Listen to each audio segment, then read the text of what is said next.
For 47 years, the official record said Steve Dalkowski was a minor league washout who couldn't find the plate. But the Baltimore Orioles made sure you'd never learn that their own scouts clocked him at speeds that no human being on record has since matched. That's the story they printed. Here's what the numbers were rewritten to hide. 1957. Steve Dalkowski is 19 years old and throwing baseballs in the Baltimore minor league system. He is 5'11", maybe 170 pounds. He does not look like what he is. What he is, according to every scout, coach, and opposing hitter who stood 60 feet away from him, is the most dangerous pitcher who ever lived. Not one of the most dangerous. The most.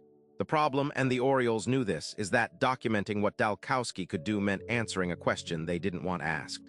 What exactly does a system do with a weapon it cannot control? His minor league numbers exist. You can find them. What you'll notice is what's missing. The velocity figures that scouts recorded in their private reports, numbers that circulated internally through the Orioles organization, were never entered into any official record. The radar guns of the era were inconsistent. The Orioles knew that. They also knew that inconsistency works in both directions, and they chose which numbers to formalize. What survived in print was the walk totals. Extraordinary walk totals.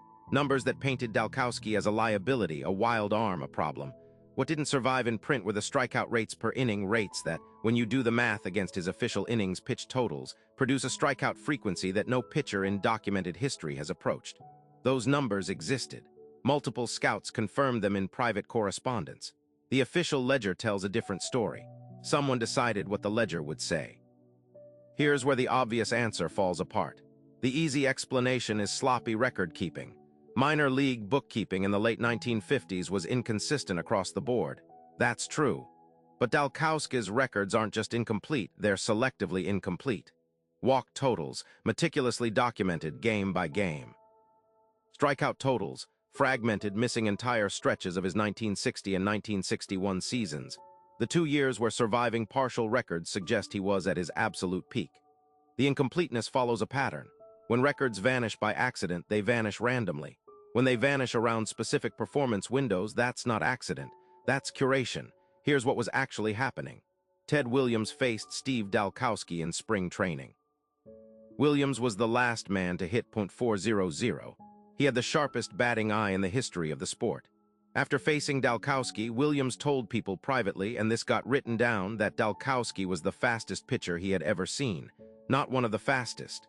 The fastest. Williams said he never picked up the ball. The Orioles had a pitcher in their system that the greatest hitter alive couldn't track. And they had a problem. The problem was the reserve clause. In 1958, players had no free agency. If the Orioles developed Dalkowski into a documented superstar, that documentation became a negotiating instrument. Dalkowski had a drinking problem. The Orioles knew it.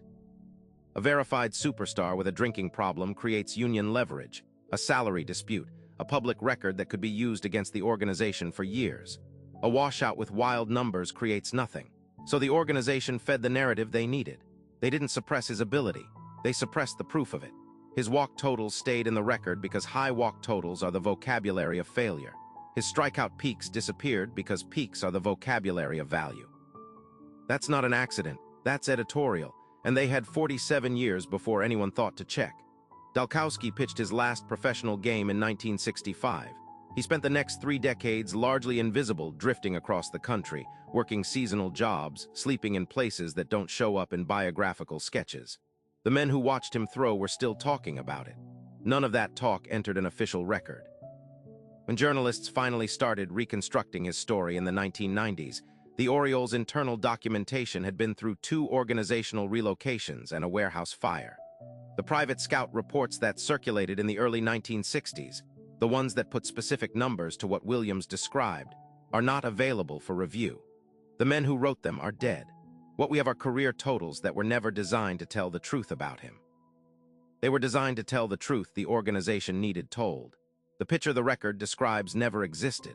The pitcher who actually showed up to work every day for 8 years, that one the record made sure to lose. The Orioles still hold their internal files from that era. Some have been digitized. The scout reports from 1958 through 1963, the exact years Dalkowski pitched, have not been released publicly. Nobody has formally requested them through any disclosure process. Steve Dalkowski died in 2020. He never knew what those documents say about him. The question isn't whether the proof exists somewhere in a filing cabinet in Baltimore. The question is whether anyone with access to it has any reason to let you see it.